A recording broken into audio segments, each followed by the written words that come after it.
Nagsimula noong pandemic pero tinuloy-tuloy nila ang sipag at tiyaga kaya naman sumakses sa kanilang coffee story. At ngayon, isa na silang full-fledged coffee shop. Pastries, coffee, rice meal, sagot po kayo kasama ang masayang kwento. Kaya kung ready ka na, sama ka na! Tara, food trip tayo. Kasama natin ngayon ang isa sa mga naggagandang staff nila dito sa Beanstro, si Ali. Ali, kumusta? Okay naman po. Thank you for having us here. Now, ang isa sa mga gusto ko munang itanong dito sa inyo is bakit Beanstro ang pangalan ng coffee shop na to? Combination po siya ng beans and bistro po. Kaya that's why po it's Beanstro po. Nagsimula sila nung pandemic, din tinuloy-tuloy na lang nila and nag-start sila sa pagte-tent. Then as time goes by, mas tumaas po yung demand and mas nag-viral po sila. And nagkaroon sila ng coffee truck, then nag-viral po yung mga products nila. Then ngayon na po, naging coffee shop na po siya. Meron po silang mga unique drinks na dito lang po sa Binondo makikita or matatry po.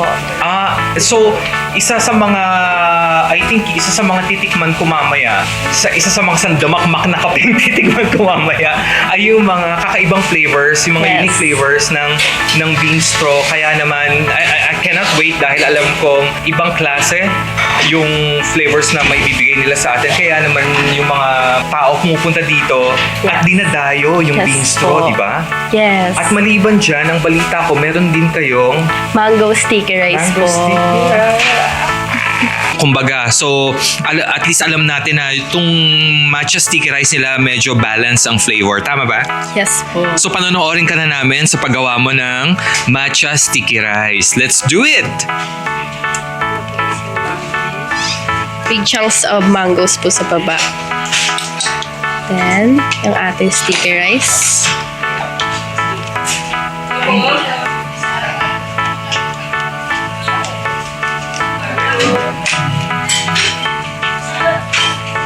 Stop lang natin. Naku, sinisiksik pala yung sticky rice. medyo ma-carbs. Pero I think yung iba, pwede mo namang sabihin na if you can lessen the rice. Tama ba? Okay lang ba yon? Okay. Then, yung ating matcha sauce po.